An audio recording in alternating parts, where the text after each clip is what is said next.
alcoholism, drug addiction, and all manner of social vice have greatly engulfed our society. I'm not a doomsday prophet.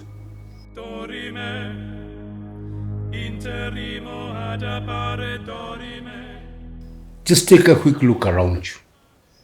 And unless you're watching from a deep hole underground, I'm sure you are acutely aware of the situation that is around us. These addicts were once innocent children. So what gave rise to the situation that has now brought them here as adults?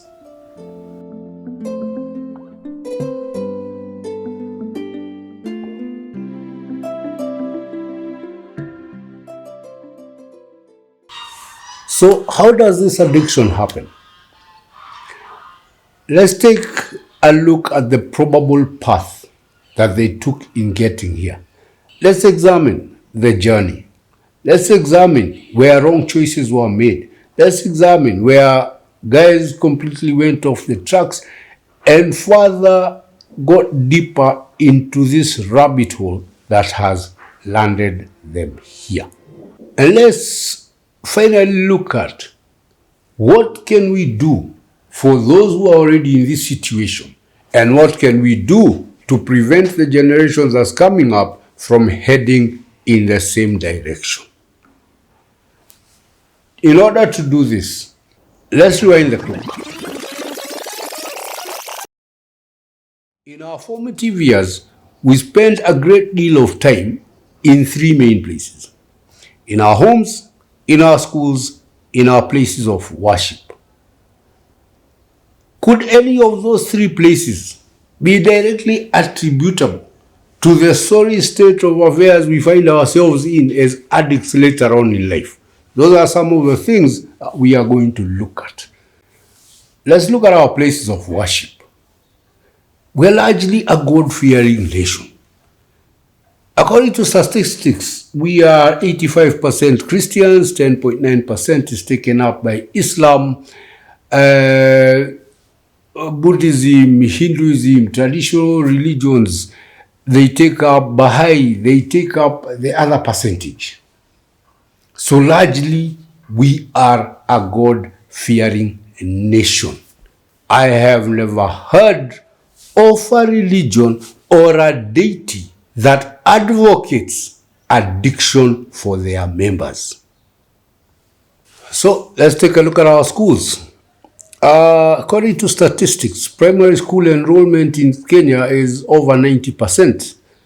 In secondary schools, it is over 70%. So we have a great number of kids who are in school and in colleges and other tertiary institutions. And still, I have yet to hear of a learning institution that advocates addiction, alcoholism for its student population.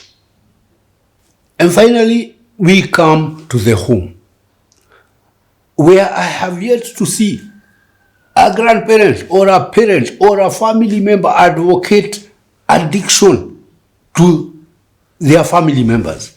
I have yet to see a father who tells his son, let me educate you, let me take you to school, I'll take you over to the place of worship, and all I want for you, my child, is that you become an addict in the future. Homes do not advocate addiction. So, why this sorry state of affairs, and why are addicts found across all these three places? In the places of worship, they are there. In the various religions, they are there. They are in the homes and they are in the schools. Why this sorry state of affairs? Let's go back to the innocent child. Keeping in mind that the innocent child is like a blank slate. Nothing is written upon this child. This child is absorbing and assimilating information from their surroundings. They absorb pain. The others will bring pain to their lives, others will bring joy to their lives, others will bring all manner of things to their lives. But the child is basically a blank slate. So how do these innocent children move from here to here? The only common factor for this child is the various human beings that the child will interact with. These human beings, us, that's us by the way, are in the places of worship. They are in the schools. They are in the homes. And these are the ones who will leave marks upon this child, positive or negative. So, as we also examine how addiction happens, I would also like us to look at how we use these three institutions, our places of worship, our schools, and our homes, to try to deter or to fight this vice. It is no longer feasible to continue saying that it is your child's neighbor that is negatively influencing your child. The blame game days are long gone. Because as you say, it is your neighbor's child negatively influencing your kid, the neighbors are saying it is your child negatively influencing their kids. So how do we collectively use these spaces? Let's first chart out the various stages that could probably lead you down the path of addiction, what we might call the addiction map. But allow me, before we even go there, to point out to you that long before you have ever taken that first sip of alcohol, long before you have ever touched that drug, there may be some factors which are already working against you and make you more prone to addiction or more prone to problematic use of whatever you will be using. If you have certain medical issues, drug or alcohol use could just increase the frequency of the psychotic episodes. If, for example, you examine your family tree and you find that there's a lot of addiction that's been happening in down the family tree, you just might genetically be predisposed to addiction. Those are some of the things that long before you have ever touched your first alcohol, long before you have ever taken your first drugs, they're already working against you. Also, if you have certain underlying issues, certain unresolved issues, maybe you've been through traumatic events and they have affected your life, you are in pain and you are just suffering silently. All you're using the alcohol or the drugs for is as a coping mechanism, something to get you through. That could already be a problem because you are using it for a certain purpose. You're using it in an instrumental way. It's for a certain purpose. It's calculated to put something in you that you feel you don't already have. That already in itself is a problem. So let's go back to the addiction map. We just simplified it down into 6 simple steps. I know some people bring it further down to 4 stages, others put it at 7 stages. I'm just putting it as 6 steps. I guess it will cover the A to Z of how addiction happens. So let's start with first use. First use, or what we call initiation. It is the first time you're introduced to this. And this can happen to anyone. It can happen anywhere. You are just some innocent kid. You find some guy is taking some bangi somewhere and you decide to take a puff. You come across some guy sipping some alcohol somewhere and you decide to take your first drink. You are at a Christmas event, you are at some family function, and somebody offers you. This can happen to anyone at any time. Number 2 will now lead you to the experimental step. Remember, you've had your first taste. Now you are probably trying to see, you have some little experience from that fastest. Now you are trying to see, could you use this to achieve this or the other? I mean, maybe let's give an example. The first time you took that drink, you'd always been a reserved kind of guy. You are a boring guy. And from the time you took that alcohol, the first sip you took of that alcohol, you suddenly became the life of the party. It served a good purpose for you.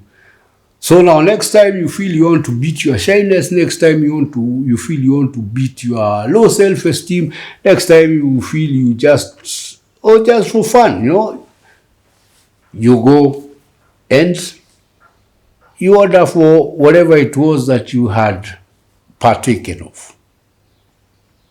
So from the experimental use, you will land at number 3, which is regular use. Now comes the time you've kind of figured it out. You know what this thing does exactly for you. You know how it heightens your moods. You know how it alters your moods. You know you either use it for relaxing, you use it for this or the other. And now you regularly use it to wind down every Friday, to relieve the stress. I don't know, to do this, to do that. It's regular use. At this point in time, my friend, you still have choices. You are still capable of walking away. You have not gotten to that point where you can't walk away. You are still the one making conscious decisions. You are still the one who decides, I want to go for it. Because from that stage, you now come to number 4, which is problematic or risky use. Now suddenly, you're not so in control, because now you will partake of this drink. Some now you've gone, you hang out on Friday, some binge drinking over the weekend, you can't go to work on Monday, it's causing problems at your job. You've now started drinking even on the weekdays. It is bringing problems in your family, it is affecting relationships, but you are still risking, you're still risking other things in your life just so that you can get this satisfaction that you crave from this product. That is problematic use. That is risky use. And my friend, if at all you're at that kind of point, I would advise you, this is the best time to seek help, because when you move to the next stage, this matter is almost entirely out of your hands. Now, stage number 5, the place where decisions are taken out of your hands. The place where you are no longer making conscious decisions. The place where you are it's like a compulsion. This is now dependence or addiction. Because you can no longer do without the drug. You can no longer do without the alcohol or whatever it is that you are engaging in. Now it has moved from just regular. If it was alcohol, I'll take the example of an alcoholic. Now you're taking it in the morning, you take it every few hours, your body is demanding it, your body craves, you are always in a state either of withdrawal. When you don't have alcohol in your system, you can't make very, very good decisions, or you're in a state where you're inebriated, you're high, so you still can't make any good decisions, and this thing is just messing you. You will lose jobs at this time. You will start becoming dependent on other people. Mutakosana na watu, and you will do anything to sustain that habit. And now, the only course of action open to you, my friend, because a lot of people at this point in time, your people are giving up on you, and even you are giving up on yourself. And you are thinking, this is the point in time where people start attributing this addiction. They start saying, oh, this is witchcraft. You are not bewitched. The next logical step should be to seek treatment. This is now a crisis, and the next logical step for the families and for you, the addict, is to go and seek treatment. We see people through these entire stages they progress towards here. When you see someone there, it is time that they should be seeking help. It is time to help them to seek the help that is necessary for their survival. However, at this crisis stage, where you should be seeking treatment and where your life has become unmanageable, several things happen. You, the addict, first of all, you go into denial. You don't have a problem. You are deeply in that denial, and everybody else can see. There may be the problem of those who are around you, enabling you and helping you, shielding you from the consequences of your choices, so you don't seek the help. As a society, this is where we all need to get together. This is where we all need to start understanding at what stage do we intervene? What steps, what prevention, or what methods of intervention should we use at exactly what steps? In all these stages mentioned, the person on his way to addiction, this son, this daughter, this father, this friend, is still interacting with fellow human beings. They are still meeting in those three places I mentioned. They are still meeting in the home. They are still meeting in the school. They are still meeting in the places of worship. The society sees him take the wrong turns. The society sees where he goes off the tracks. Somebody sees when he has now burrowed himself deeper into that rabbit hole that will be hard to escape. And yet, we do nothing. Sio shauri yangu. It's not my child. I'm just the gate man at the school. Ani watoto wa wadosi. Me, I'm just the house manager. If this person can bring up their kids, those are the constant excuses that we give ourselves. Yet, it could happen to your own children. You who is listening to me, what is your role? What role are you playing in the institution or in the place where God has placed you? What role are you playing in assisting others not to go down that path? Do you just sit and talk about how Kenya is a drunk nation, how Kenya is a drug-infested nation? Or are you doing something about it? Will you just sit and keep on saying how the neighbor's children are addicts, the neighbor's children are this? Tomorrow, it could be your child. You in the place of worship, what are you doing? What role are you playing? What encouragement are you giving to others? You may not be the pastor, but if you see somebody losing their way, be your brother's keeper. Try to guide that child. Try to guide that man. Try to guide that sister. Don't let them lose their way. Tomorrow, it could be you. Are we using the places available for us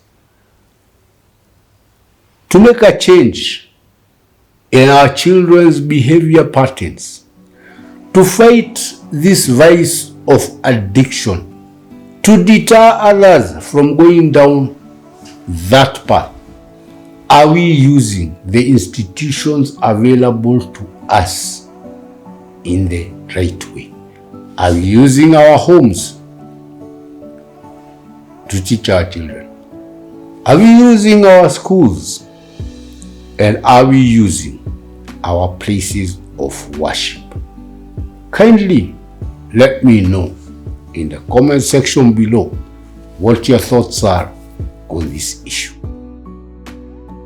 Guys, I'm so grateful for your support. If you like our content, please feel free to hit the like button, kindly subscribe, kindly share this content with anybody else you think it might benefit. But most importantly, let us know in the comment section below, is what we are saying making sense? Kindly give us your feedback so that we can incorporate more views as we try to fight this scourge in our land. Please subscribe and help us grow this channel and keep these talks going. Any more information you'd want about this, you can WhatsApp on 0715 874 094. Thank you.